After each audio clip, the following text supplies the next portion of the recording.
Olá, Pythonistas! Muito boa tarde! Mais uma palestra iniciando, mas antes vou primeiro agradecer a nossa intérprete de Libras, a Sônia Marta. Obrigada, Sônia. E vou me autodescrever, né? Bom, meu nome é Cadídia Valéria, faço parte da comunidade PyLadies Brasil, especialmente do capítulo PyLadies DF. Bem, eu sou de cor parda, meu cabelo está hoje ondulado, né, na altura dos ombros, de cor castanho escuro. Atrás de mim, eu estou sentado numa poltrona, uma cadeira de computador. Atrás de mim está uma parede verde e tem nela pendurado um quadro bem colorido. Vermelho, azul, amarelo e branco. O desenho é um abstrato, então, né, fica aí na imaginação. Pois bem, antes da gente começar a nossa palestra, eu tenho algumas informações. Inicialmente, nós temos aqui uma campanha, né, para a ONG Mães da Favela. Então, através desse QR Code na tela, há a possibilidade de você fazer uma doação, né, por meio do Eventbrite. Então, para aqueles que puderem, comunidade, vamos colaborar, ok? Bem, hoje também haverá as palestras relâmpago, aquelas que em 5 minutos a gente tem aí uma surpresa a partir da participação da comunidade. Bem, o cadastro é no canal Quero Participar do Discord. Então, hoje haverá palestra relâmpago a partir das 17h30 na trilha Angelica Rose e às 19h50 no link da Keynote. Vamos lá. PyLadies Brasil, comunidade, acontecerá no sábado, às 18h15, no Discord do evento, certo? A assembleia. Então, essa assembleia, ela é exclusiva para mulheres e todas são bem-vindas para conversar sobre as comunidades locais. Então, além disso, confraternizar e trocar ideias para os próximos passos da comunidade PyLadies no Brasil. Vem, a gente aguarda vocês. Bem, agora anunciando a palestrante, o nome dela é Vivian Mayumi Yamasaki Pereira. Espero ter pronunciado de forma correta, Vivian. Se não, me desculpa. A Vivian vai trazer a palestra intitulada Terminei a Modelagem. E agora? Bem, ela é mestra em Sistemas de Informação pela USP, ela é cientista de dados na Creditas. Também atua em projetos para incentivar mulheres na área de dados, como a comunidade Mulheres em Inteligência Artificial. Vivian, seja muito bem-vinda, a palavra está com você. Muito obrigada, é um prazer estar aqui hoje, né? Bom, eu vou me descrever também, né? Eu sou uma mulher amarela, descendente de japoneses. Meu cabelo é liso, preto, comprido, só que hoje eu tá preso num rabo de cavalo. Estou usando o vestido de girassóis que eu espero usar depois que a pandemia acabar, né? Aí estou usando um fone gamer branco, e no meu fundo, eu tô no meu quarto, né, então no meu fundo só tá aparecendo a minha cama aqui também. E aí hoje, o título da nossa palestra é Terminei a Modelagem Agora, né, que eu vou apresentar junto com o André, e aí, André, acho que você pode se descrever rapidinho aí também. Me desculpa, André, foi falha. Desculpa. Sem problema. André. Desculpa, fica à vontade. Obrigada. Boa tarde, prazer estar aqui. Bom, vou aproveitar e me descrever também. Eu sou engenheiro de Machine Learning, especialista na Creditas, formado em automação e controle, com especialização em Machine Learning e Inteligência Artificial. Vou aproveitar e me descrever. Eu sou um homem negro, de camisa cinza. No fundo tem uma parede branca e uma mesinha que tem alguns livros e alguns bonecos de ação. Acho que é isso. Boa. Bom, então a gente vai palestrar um pouquinho, né, falando sobre a etapa de fazer o deploy de modelos de data science, né? A gente já se apresentou aqui, então a gente depois vai compartilhar esses slides, aí vocês podem dar uma olhadinha aqui depois, para pegar o link, por exemplo, da comunidade que foi mencionada, né, que eu sou uma das co-organizadoras, mas, então, agora a gente vai começar a falar um pouco sobre essa questão do deploy do modelo, mas antes a gente queria começar falando de como surgiu a motivação para a gente palestrar sobre isso, né. Então, se a gente for parar para ver, né, o interesse por dados, né, data science, enfim, teve um boom, é recente até, né, então aqui a gente botou um gráfico aqui do Google Trends, só mostrando, né, que como a partir de 2018, né, o interesse, né, pelas buscas por esse termo, né, no Google aqui do Brasil cresceu bastante, né, e isso também teve muito por conta de notícias como essa aqui, né, que falam que a demanda por profissionais na área de dados cresceu quase 500% comparado com o primeiro semestre do ano passado, né? Então, tem um interesse tanto das pessoas de procurarem sobre data science, machine learning, engenharia de dados, enfim, quanto por empresas também que estão interessadas nesse tipo de profissional, né? E isso, né, essa procura e interesse de muitas pessoas faz também com que a quantidade de cursos disponibilizados e oferecidos em data science, enfim, tenha, né, crescido bastante. Então, aqui a gente deixou só alguns prints, né, de pesquisas no Google, só mostrando, né, como tem bastante curso na área, né. E aí o que acontece é que, por mais que a gente tenha muitos cursos na área, nem todos eles passam por todas as etapas de um fluxo de data science, né. Então, aqui a gente deixou uma imagem só mostrando algumas etapas principais, vamos dizer assim, gerais, né, de um fluxo de data science, passando do entendimento do problema, indo para a coleta e limpeza dos dados, análise exploratória, feature engineering, modelagem, avaliação dos resultados, e aí, né, dado que a gente fez a avaliação do modelo e deu tudo certo, a gente colocaria ele em produção, aí tem a etapa do deploy do modelo, né? E aí a gente quis, então, focar a palestra nessa última etapa, porque é uma etapa que às vezes é um pouco negligenciada por esses cursos, né? Acho que a gente foca bastante a parte da avaliação, mas aí o deploy, às vezes, a gente acaba não aprendendo tanto, né?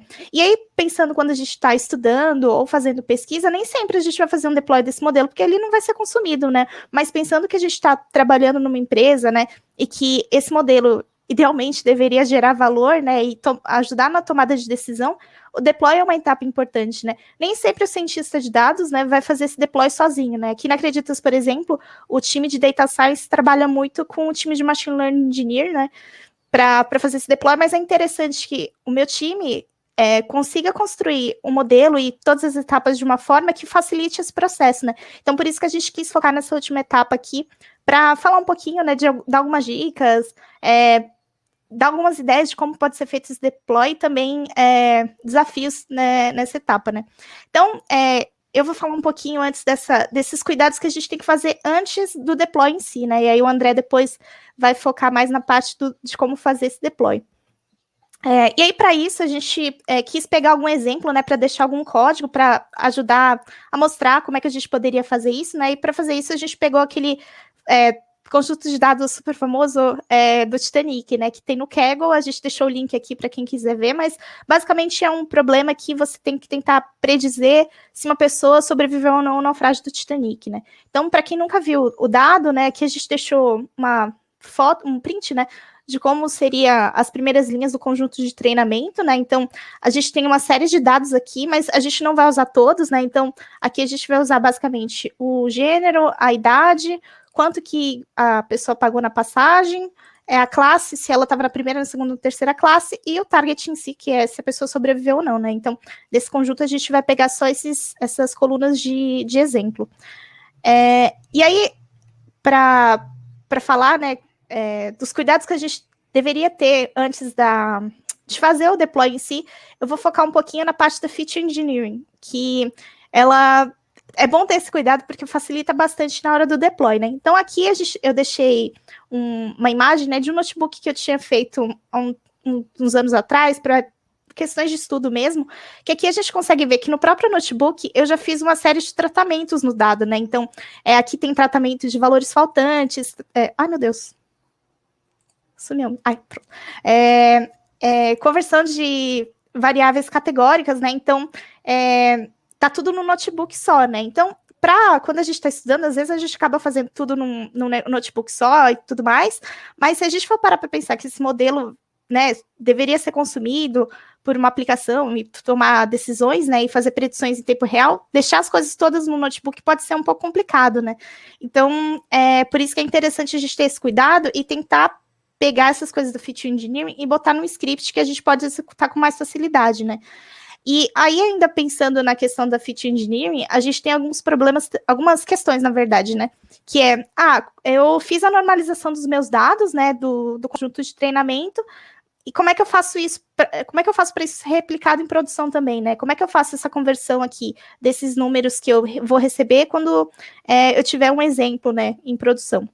As mesmas perguntas são válidas quando a gente pensa também em valores faltantes, né? Então, como é que eu faço para preencher se vier uma pessoa com um valor que eu não tenho, né, em produção? E aí, acho que o ponto que eu ficava mais questionando antes, né, de entrar na Acreditas, que era, vamos supor, né, que o gênero aqui, nesse exemplo, ele só tem masculino e feminino, mas vamos supor que a gente recebesse qualquer outro gênero, né, ou recebesse, sei lá, um valor desconhecido, né? Como é que o modelo ia lidar com esse valor que ele desconhece, né? Como é que a gente ia fazer para ele, de fato, gerar uma predição, né? Então, a gente listou alguns desses pontos só para ajudar a ilustrar como é que a gente poderia fazer esse tratamento para fazer tanto no treinamento do modelo em si, quanto pensando que a gente poderia depois adaptar para fazer em produção, né? Então, começando agora falando rapidinho sobre a normalização de dados, aqui a gente vai usar um exemplo só usando o Minmax Scaler, que aqui a gente deixou um link para quem quiser depois saber um pouco mais, mas basicamente ele faz a transformação para fazer meio que uma conversão nos números, né? Então, se o número estava, por exemplo, a idade estava entre 20 e 80, eu quero reescalar esses números e deixar entre 0 e 1. E aí, ele faz isso usando os valores mínimos e máximos das variáveis, né? Então, no caso da idade, iam usar esses valores que eu fiz. E aí, quando a gente está fazendo pesquisa, ok, né? Mas a gente precisa replicar essa transformação em produção também. Porque vamos supor que chega um cliente novo que a gente tem que fazer uma predição, né? A gente não vai ter o valor mínimo e máximo dele. E nem poderia usar, mesmo que a gente fosse fazer predição, sei lá, 5 pessoas ao mesmo tempo. O que estava em produção, a gente não poderia tirar o mínimo e o máximo para, né, reescalar dessa forma, né? Então, é interessante que, de alguma forma, a gente consiga pegar as transformações que a gente fez no treinamento do modelo e leve para a produção também para que as mesmas transformações sejam feitas. Isso pode ser feito se, por exemplo, a gente salvasse esse scaler, né, esse Minmax Scaler, num objeto binário Pickle. E aí, como a gente pode fazer isso, né? Aqui a gente deixou um exemplo de código que, basicamente, a gente primeiro poderia instanciar esse scaler, né, primeiro, e aí com ele a gente meio que ensina ele como ele deveria fazer essas transformações, né, então ele vai receber um conjunto de treinamento lá com as minhas variáveis numéricas, e aí ia fazer essa reescala, né, dos meus números, né, e aí ele ia aprender, e aí a etapa importante nesse caso aqui seria as linhas 8 e 9, que a gente meio que salva esse objeto, então aqui eu vou passar pro Pickle, eu mando o scaler que eu acabei de ensinar como ele deveria fazer a reescala dos números, né? E aí eu salvo ele na pasta models e chamo ele de scaler.pkl, né? Então, eu salvo esse objeto que depois eu consigo reutilizar mais tarde se eu precisar. E aí a mesma coisa vale para as outras transformações que eu tinha mencionado antes. Então, no caso dos tratamentos de valores faltantes, vamos supor que a idade tem valor nulo, e aí eu queria substituir pela mediana. Se eu fizesse essa transformação aqui no treinamento, que é basicamente eu pego a mediana lá e passo como uma função, funcionaria, porque, né, eu vou ter o valor e conseguiria tirar essa mediana. Mas em produção eu não poderia fazer isso pelo mesmo motivo que a gente citou anteriormente para a normalização dos dados, né? Então, eu preciso fazer essa transformação para ela funcionar tanto em pesquisa quanto em produção. E aí, tem algumas formas que a gente pode fazer isso. Uma delas é simplesmente eu meio que chumbo o valor que eu vi na mediana no meu conjunto de treinamento e passo esse valor, né? Então, nesse caso, vamos supor que a mediana da idade é 35 anos. Eu crio uma variável que eu passo esse valor, né, e deixo salvo, né? E aí, sempre quando eu tiver que preencher um valor faltante, eu passo esse valor, né? Então, isso serviria para as duas formas, mas eu precisaria salvar esse valor e não poderia passar exatamente aquela função da mediana lá direto, porque senão ele tentaria recalcular com valores que, né, eu receberia depois em produção. Isso é uma forma. Aí a outra forma é fazer basicamente o que a gente fez com o Scalar, que é basicamente a gente vai usar um Simple Inputter aqui, que ele vai imputar esses números, esses valores, os números, né, faltando. Aqui, no caso da estratégia, a gente está usando a mediana, porque o valor default desse parâmetro é a média, né? Então, aqui, como a gente quer usar a mediana, a gente tem que passar essa outra informação como parâmetro.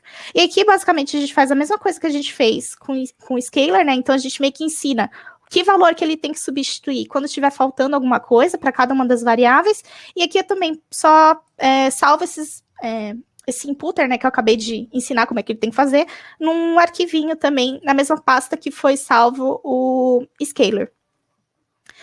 E aí, agora, falando de dados categóricos, tem alguns modelos que lidam, né, com dados categóricos, né, mas não são todos. Então, alguns deles a gente vai precisar tratar, né, o dado categórico, né, e uma das técnicas que a gente poderia fazer isso é usando o one-hot encoding, né. E aí, o que acontece é que, se a gente está recebendo uma variável categórica, às vezes, você pode receber em produção um valor que o modelo nunca viu. E aí, a gente tem duas alternativas possíveis. Uma delas é simplesmente, se eu receber um valor desconhecido, eu não quero que seja feita nenhuma predição. Então, eu simplesmente não quero que gere a predição e também vou querer que retorne algum erro. Ou, mesmo que eu receba um valor que o meu modelo não viu, eu quero que ele faça a predição mesmo assim, né? E aí, para esse segundo caso, a gente poderia usar o one-hot encoder, que tem lá no scikit-learn, né? E meio que falar para ele ignorar os valores desconhecidos, né? E aí a gente faz isso de uma forma muito similar também com o que a gente tinha feito nos outros dois exemplos anteriores, né? Então a gente tem que passar esse parâmetro aqui e passar esse valor como ignore. Porque acho que o default dele tá como erro, eu acho, alguma coisa assim. E aí, quando ele tá com esse valor default, sempre que o one-hot encoder recebe um valor que ele não tinha visto antes, ele acaba dando erro, né, vai dar erro na sua feature engineering e não vai chegar nem a fazer a predição para o modelo. Mas se você deixa como ignore, ele simplesmente vai deixar as colunas, né, referentes ao one-hot encoder como zero, né. Porque aí o one-hot encoding, ele simplesmente, quando você tem uma variável categórica, ele vai pegar todas as categorias que tem nessa variável e transformar em colunas, né? Então, se você recebe um valor desconhecido, todas essas colunas vão ficar com valor zerado. E aí, a única diferença aqui do one-hot encoder é que, ao contrário do Simple Inputter ou do Min-Max Scalar, aqui a gente tem que fazer uma transformaçãozinha, porque ele é um pouco mais chato, então a gente tem que fornecer um array para ele, né? Então, por isso que tem essa transformaçãozinha aqui. A gente não pode fornecer o data frame direto, né? E aqui, basicamente, depois a gente só faz as mesmas coisas que a gente fez com as duas outras transformações e salva esse arquivo aqui também para a gente poder utilizar depois. Isso aqui é só dando uma breve introdução sobre algumas dessas transformações, mas aí agora também tem um outro ponto da Feature Engineering que é muito interessante da gente fazer, que é o caso de usar pipelines, né? Pipeline é uma classe que tem no scikit-learn também, que permite que as transformações da Feature Engineering sejam feitas na sequência. Então, basicamente, o que a gente vai fornecer para o pipeline é aquele conjunto de treinamento, ou, enfim, o conjunto, os dados, né, que você vai querer transformar, né? Igual aquele que a gente mostrou no exemplo, né, do dado bruto, né, que vem do próprio Kaggle, né, no caso do Titanic, e aí ele vai receber esses dados e ele vai executando todas as transformações na sequência umas das outras, e a saída desse pipeline vai ser justamente os dados já pré-processados para serem fornecidos para o modelo, né, para ele já gerar as predições. E aí as vantagens da gente utilizar pipeline é que ele permite a organização da feature engineering, né? Então a gente consegue deixar as transformações separadas em arquivos para facilitar o entendimento e também para ver, né, se a gente está fazendo essas transformações da forma correta.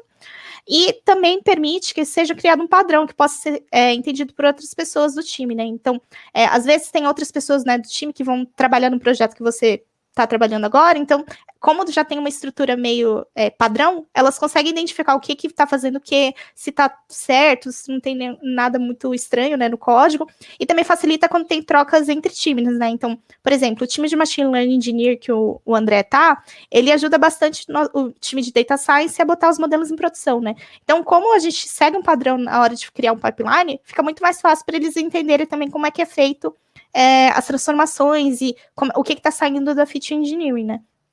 Então, é muito interessante esse uso.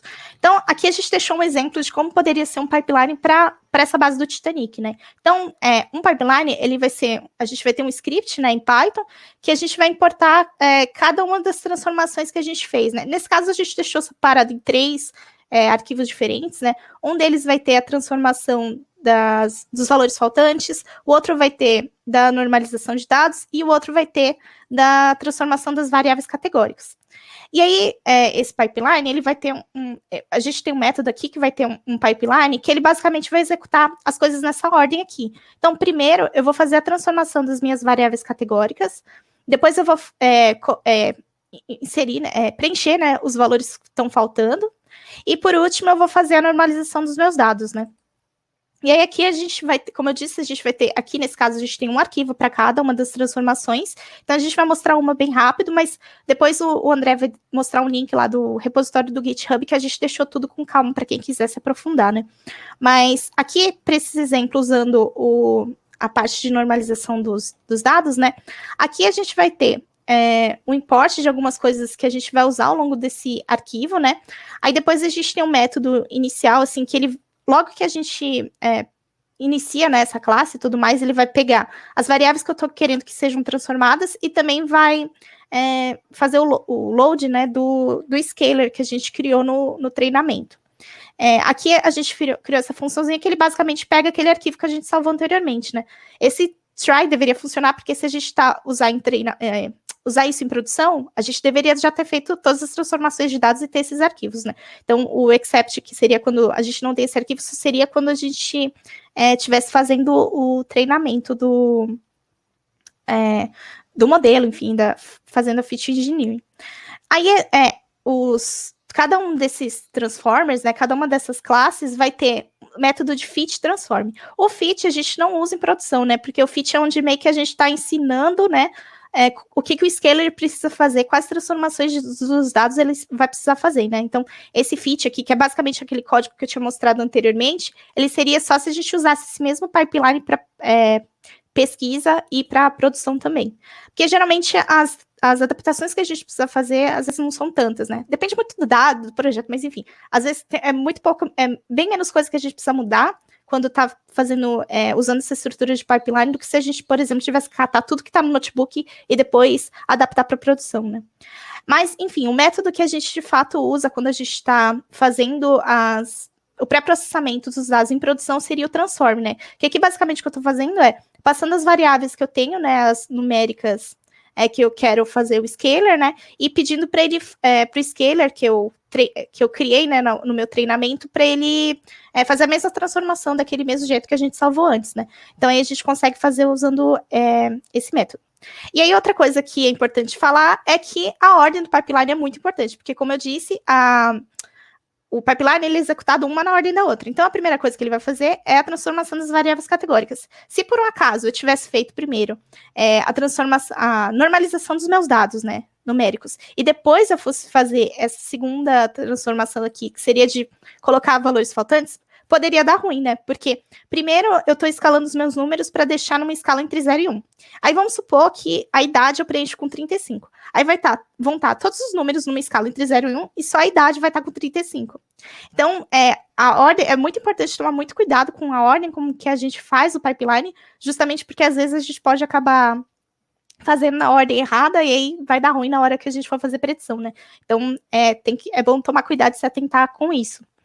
E aí, como eu disse, né, o pipeline, ele recebe aquele dado bruto, faz todas as transformações, e a saída desse pipeline é o dado que a gente já vai poder utilizar para fazer as predições, né? Então, aqui a gente já tem todos os números normalizados, com preenchimento de valores faltantes, a variável categórica aqui a gente já converteu. É claro que no caso da variável categórica, como é um valor binário, a gente não precisaria, nesse caso, usar o one-hot encoder, né? A gente poderia, por exemplo, ter feito só um booleano que sei lá, é feminino ou não, né?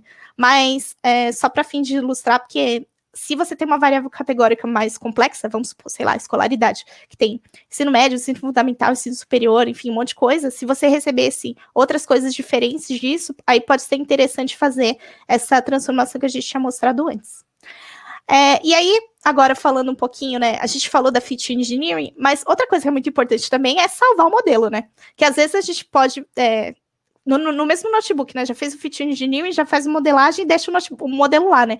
Para pesquisa, quando a gente está aprendendo e tudo mais, ok, né? Mas esse modelo parado no notebook, ele não vai gerar valor, né? Então, a gente tem que produtizar isso aqui também. Então, por isso é importante também salvar o modelo. Então, aqui a gente deixou um código bem simples de como a gente poderia fazer isso, né? Então, aqui a gente já está, inclusive, usando o pipeline que a gente mostrou antes, né? Para fazer todas as transformações no dado do conjunto de treinamento. Então, aqui nessas linhas, a gente só está criando uma logit bem simples mesmo, né? E treinando ela usando os dados já processados de treino. E aqui, nas linhas 30 e 31, a gente simplesmente está salvando o modelo da mesma forma como a gente salvou o scaler, o one-hot encoder, enfim. A gente está salvando no arquivo Pickle também. E aí, né, depois que a gente salvou tudo isso, a gente vai ter na pasta models, então, o modelo, né, que a gente tem aqui, e os inputters e transformações, enfim, que a gente depois vai poder utilizar em produção também. E aí o legal de fazer dessa forma é que o modelo ele não fica preso, né, em um notebook só, que toda vez que eu precisar fazer alguma predição, eu tenho que ficar rodando o notebook toda hora, né? Porque a gente consegue usar para produção, mas se a gente quiser usar no notebook, a gente pode também, né? Então aqui a gente deixou um exemplo de um notebook que a gente está importando o conjunto de teste que tem lá no Kaggle, e aí aqui a gente está importando também o modelo que eu mostrei, né, no slide anterior, que a gente criou, né, aquela regressão logística, e depois a gente simplesmente fornece esse conjunto de teste para o modelo para ele gerar as predições, né, que a gente colocou nessa coluna aqui de prediction. Então é legal porque a gente consegue fazer essas duas coisas, né, usar de várias formas, não fica preso num lugar só.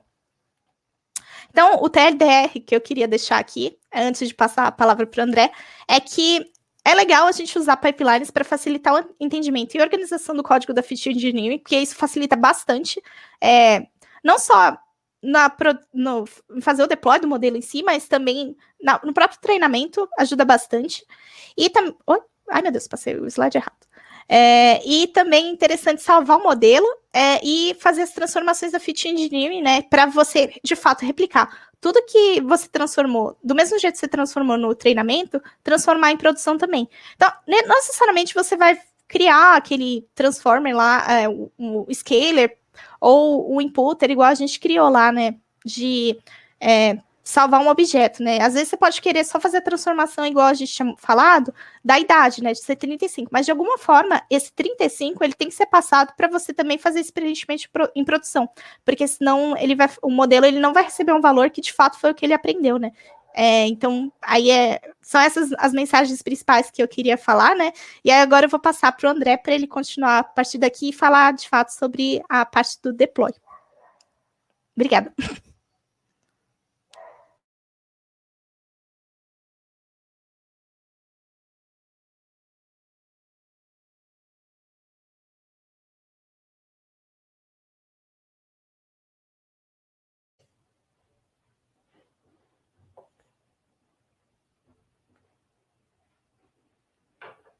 Boa.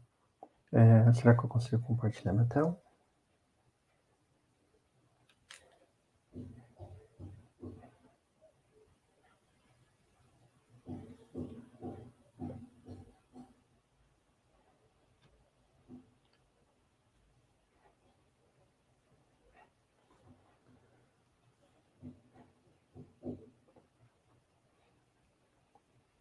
Posso...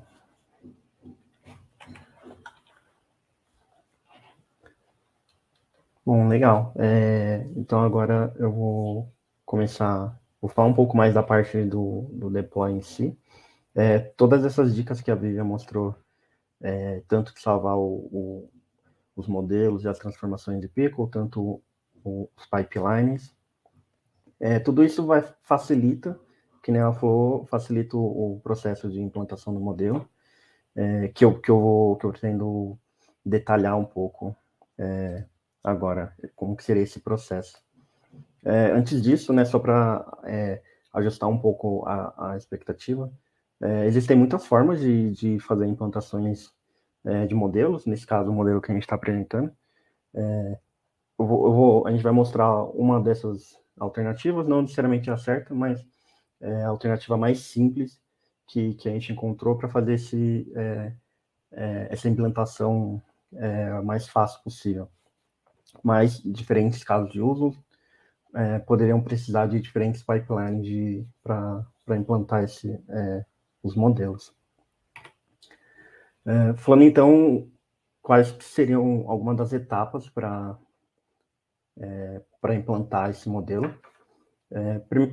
Algumas delas são os próprios scripts de feature engineering, que as mesmas transformações que foram feitas durante a etapa de treino, que são os pipelines que a Vilma mostrou, as mesmas transformações vão precisar ser feitas, né, no ambiente de produção, e a gente precisa garantir que não tenha nenhuma divergência nessas transformações. O serviço de predição, que seria uma aplicação de fato que consegue fazer isso em tempo real ou em batch, consiga, dado um conjunto de features, consiga responder e fazer a predição, no nosso caso, né, dizer se a pessoa sobreviveu ou não. Aqui a dockerização, como que a gente garante que a mesma aplicação que eu estou construindo na minha máquina consegue funcionar na máquina do colega, e também da mesma forma funcionar em qualquer ambiente, em nuvem ou em qualquer outro lugar. Aí sim a gente vai para a parte de implantar de fato esse modelo, colocar ele disponível no ambiente de nuvem. E por fim, garantir que a gente tenha uma integração e uma entrega contínua, que no caso seria, se eu precisar fazer alguma alteração, todas as alterações que são feitas nesse projeto consigam ser entregues no ambiente de produção de forma ágil e automática.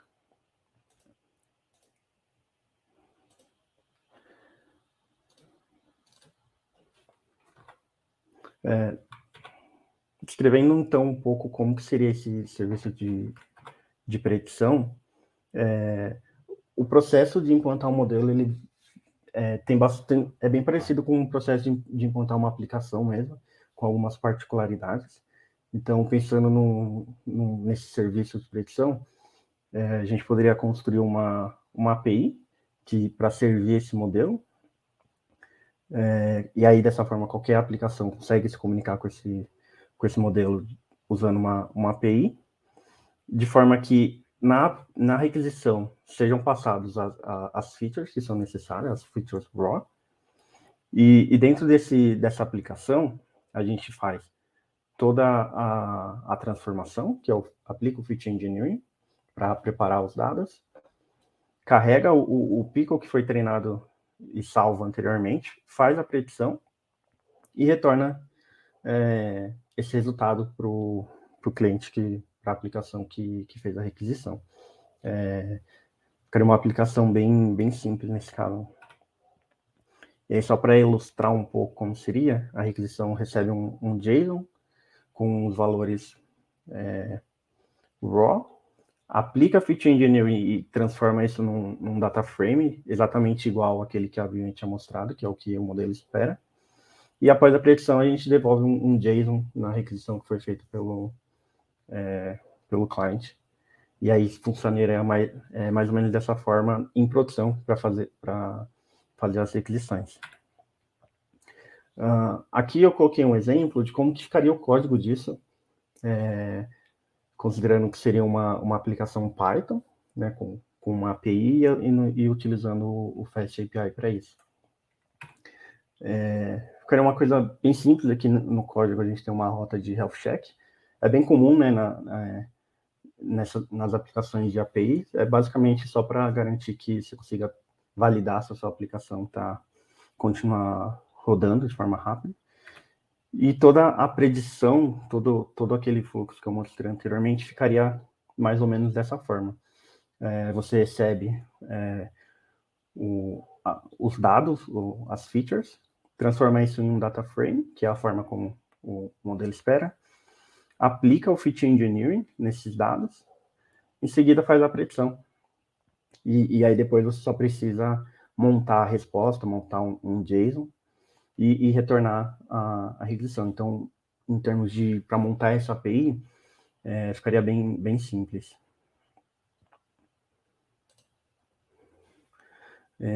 Falando então agora sobre algumas outras coisas. No caso aqui, eu estou mostrando um exemplo de como ficaria o pip file dessa aplicação, só para reforçar um ponto, né, de que às vezes a gente costuma instalar alguma dependência pelo próprio notebook, mas quando a gente vai pensar em que a gente posteriormente vai ter que implantar esse modelo, é muito importante que todas as dependências estejam centralizadas em um único lugar, no caso o pip file, o requirements, ou qualquer outra forma, mas que a gente consiga garantir que a mesma dependência que foi usada enquanto estava treinando vai ser a mesma a ser usada em produção. Por exemplo, o scikit-learn.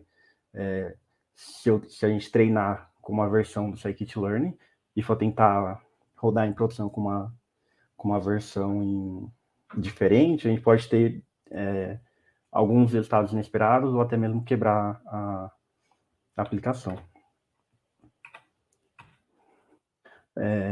Aqui eu coloquei um exemplo bem simples de como que seria a dockerização que eu mencionei antes, que é basicamente como que o objetivo é que o mesmo código, a mesma aplicação consiga rodar em qualquer ambiente. E aí, para isso, eu preciso descrever todas as configurações que eu preciso fazer para que a minha aplicação funcione através do Dockerfile. Nesse caso aqui, no nosso exemplo, ficou bem simples. A única configuração que eu preciso é copiar o pip file, instalar essas dependências e depois executar a aplicação. E aí essa execução está aqui nesse arquivo endpoint.sh.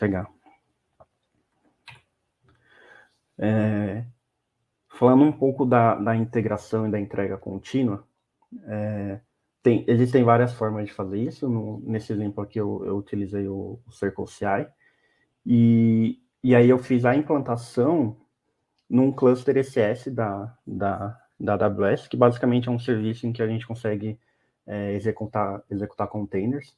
Então, se a gente criou o container anteriormente, né, escreveu ele usando o Dockerfile, ficaria bem simples implantar ele no ECS, e aí eu coloquei só para ilustrar como que seria esse código utilizando o CircleCI. A gente vê que tem algumas configurações básicas que a gente precisa fazer, por exemplo, um commit na branch main vai iniciar esse processo de deploy no cluster, mas como vocês podem ver, poucas linhas eu consigo fazer essa automatização, e aí o único detalhe que eu coloquei aqui é que está considerando que esse cluster foi criado previamente, ou manualmente, ou usando alguma outra ferramenta como Terraform, alguma coisa do tipo.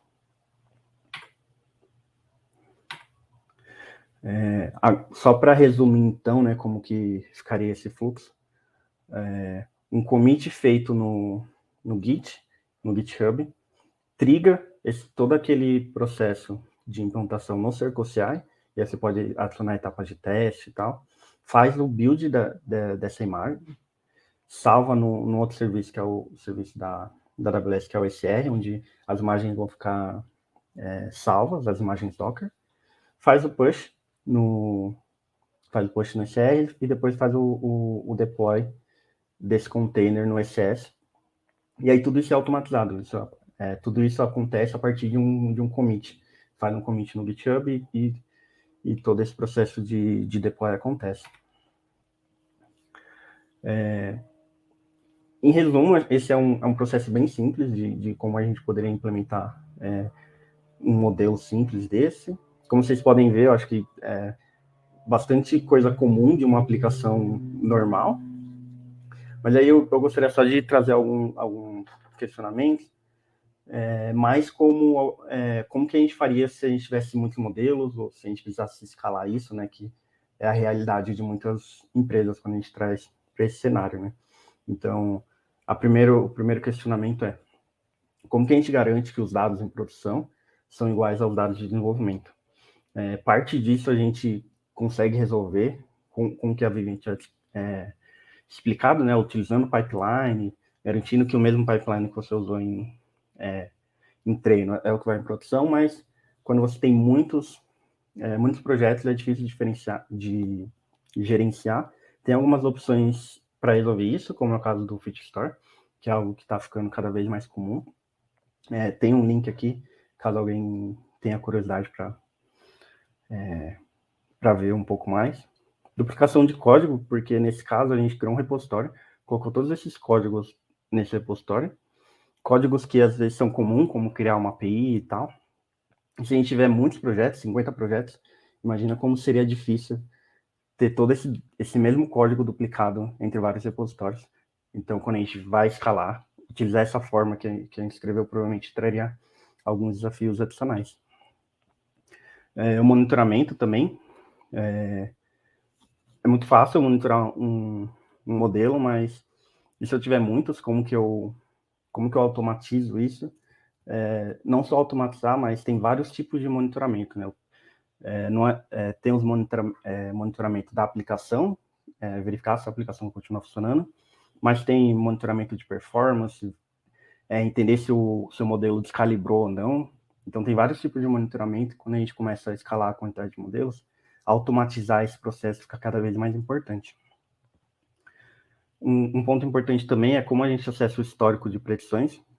Nesse exemplo que a gente mostrou, é feita a requisição e ele retorna o resultado, mas é super importante a gente salvar esses resultados, salvar as predições, as features que foram utilizadas, e aí utilizar a melhor forma que fizer sentido para fazer isso, mas que a gente tenha um histórico dessas predições, por questão de auditoria, até mesmo se precisar retreinar o modelo, a gente tem todo o histórico lá. E um outro desafio é como rastrear o experimento a partir do modelo, que nesse caso, criou-se o modelo, salvou ele em um pico e levou esse pico para a produção, mas a gente não tem muita rastreabilidade do que é esse pico, às vezes pode cometer um engano e fazer isso manualmente e levar o arquivo errado, fica difícil de debugar, é um arquivo binário. Então, quando aumenta a quantidade de modelos, se torna importante gerenciar isso. Tem algumas ferramentas que ajudam nesse processo, como é o caso do MLflow, também tem uma referência aqui, caso alguém queira saber um pouco mais do assunto. Que nem a Vivian falou, a gente colocou todos esses códigos de um repositório, caso alguém queira conferir, tem aqui o link na apresentação. A gente colocou alguns links, caso alguém tenha curiosidade para entender um pouco mais, alguns links principalmente relacionados a Machine Learning Engineering e os desafios que a gente tem para escalar esses processos. Muito em breve, a gente está terminando um artigo e a gente vai publicar no Medium da Acreditas, detalhando um pouco mais desse processo, falando algumas coisas que a gente não conseguiu falar hoje, e muito em breve vai sair, né, no Medium da Acreditas, quem quiser acompanhar. Quero agradecer bastante a todos. Aqui tem os nossos contatos no GitHub e no LinkedIn. Tem o Twitter da Acreditas, o Medium da Acreditas, que é onde a gente vai publicar esse artigo em breve. Tem as vagas na Acreditas. No momento, a gente tem uma vaga para cientista de dados, especialista, uma vaga para team lead de ciência de dados. Tem algumas vagas para engenharia de dados, tecnologia, está sempre atualizando, então quem quiser acompanhar as nossas vagas, tem também um link aqui na apresentação. Acho que era isso. Muito obrigado, pessoal. Obrigada. Muito bom, Vivian e André. Ficou ótimo esse formato de apresentação, né? A gente entra ali com o núcleo duro, né? Que a gente chama assim, o code. Vamos lá, a Vivian nos mostrou várias tecnologias, né? Docker, inclusive, ali, muito, muito bom. Parabéns por essa maturidade já, né, com a linguagem Python e os frameworks, né, e por aí vai, né, é muita informação. E também pelo seu controle, né, na apresentação, Vivian. Olha, quando eu rever o vídeo, que claro, né, é uma aula, eu não vou precisar acelerar, vai ter que ser, peraí, deixa eu botar um pouco mais devagar, né, é o contrário, muito, muito, muito bom, obrigada. André, também agradecemos a sua... E agora, como é que funciona, né? Então, você nos apresentou realmente um deploy, né, digamos assim, E por isso, gente, já que a gente está com um tempo já bem curtinho, acredito que vocês vão ser aí procurados, né, para uma melhor interação e apropriação de tanta informação. Então, eu fico aqui para... Eu acho que eu travei. Acho que eu travei, desculpa. Não, então, tranquila. É o minha internet que está dançando aqui, né? Dançando, eu nem falo que é mais problema. Então, muito obrigada, gente. Foi um prazer estar com vocês. E já estou ansiosa pelo artigo, né? Vai ser lindo. Uau! Parabéns, obrigada, cientistas da computação. Obrigada, Pythonistas. E vamos em frente, que ainda tem muito mais. Obrigada, Sônia, também. A Aline, a Infra, Gabu. Muito bom.